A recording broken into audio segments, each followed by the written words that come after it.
নমস্কাৰ এটি বিশেষ বাতৰি লৈ নিউজ নাওৰ ষ্টুডিঅ'ত মই মুকেবুল হুছেইন যোৰহাট জিলা আয়ুক্ত কাৰ্যালয়ৰ লগতে সকলো চৰকাৰী কাৰ্যালয়ত সন্ত্ৰাস বিৰোধী দিৱস পালন কৰা হয় নিউজ নাওৰ এক বিশেষ প্ৰতিবেদন যোৰহাট জিলা আয়ুক্তৰ কাৰ্যালয়ৰ লগতে সকলো চৰকাৰী কাৰ্যালয়ত সন্ত্ৰাস বিৰোধী দিৱস পালন কৰা হয় উল্লেখযোগ্য যে সমগ্ৰ দেশৰ লগতে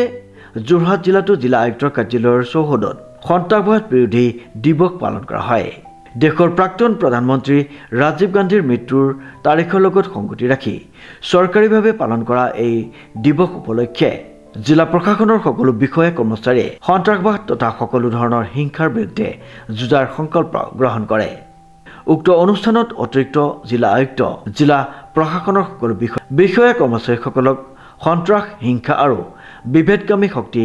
প্ৰতিৰোধ কৰি অহিংসা সহিষ্ণুতাৰে ভাৰতীয় পৰম্পৰা অক্ষুণ্ণ ৰাখি সমাজত শান্তি সমন্বয় স্থাপনৰ শপত বাক্য পাঠ কৰায় সংকল্প গ্ৰহণ অনুষ্ঠানত জিলা প্ৰশাসনৰ বিষয়া কৰ্মচাৰীসকলে হিংসা আৰু সন্ত্ৰাস প্ৰতিৰোধৰ লগত মানৱীয় প্ৰমূল্যৰ আধাৰত শান্তিপূৰ্ণ সমাজ গঠনৰ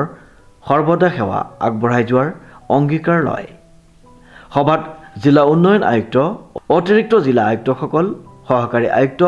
প্ৰমুখ্যে জিলা প্ৰশাসনৰ বিষয়া কৰ্মচাৰীসকল উপস্থিত আছিল উল্লেখযোগ্য যে জিলাখনৰ সকলো চৰকাৰী কাৰ্যালয়তে হিংসা সন্ত্ৰাসৰ বিৰুদ্ধে থিয় দি বিভেদকামী শক্তি আৰু সন্ত্ৰাসবাদক প্ৰতিহত কৰাৰ লক্ষ্যৰে সন্ত্ৰাসবাদ বিৰোধী দিৱস পালন কৰাৰ লগতে শপত বাক্য গ্ৰহণ কৰা হয় উৎপল দাসৰ এক বিশেষ প্ৰতিবেদন নিউজ নাও